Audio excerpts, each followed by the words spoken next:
Welcome to our channel. Today we how to authenticate with Riverside AI transcript tools. Easy tutorial step by step clearly. To begin authenticating with Riverside AI transcript tools, open your web browser. Type in the Riverside AI website URL and press enter. Once the website has loaded, locate the sign in button on the top right corner. Click the sign in button to proceed to the login page. Enter your email address associated with your Riverside account. Next, input your password in the designated field. If you have forgotten your password, click on the Forgot Password link to reset it. After entering your credentials, click the Login button. If your details are correct, you will be redirected to your Riverside dashboard. Look for the Transcripts option in the main menu on the left-hand side.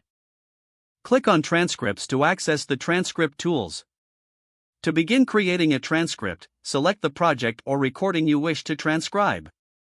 Click on the Generate Transcript button associated with that project.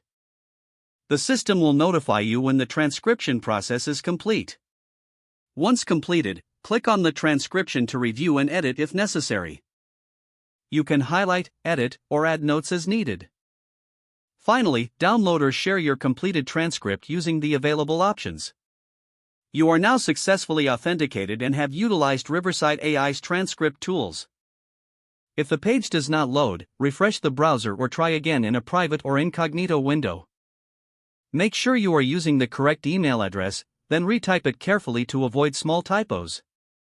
If your password is not accepted, use the reset option and create a new strong password you can remember. Check your spam folder for verification or security emails, then complete any requested confirmation steps.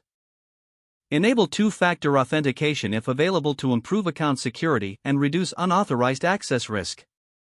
After signing in, review your profile details so your contact information and settings are accurate and current. If you see an error message, note it down and try again after restarting your device and internet connection. Log out when you finish, especially on shared devices, to keep your account and payment information secure. If the page does not load, refresh the browser or try again in a private or incognito window. Make sure you are using the correct email address, then retype it carefully to avoid small typos. Don't forget to like this video and subscribe to our channel for more step-by-step tech guides.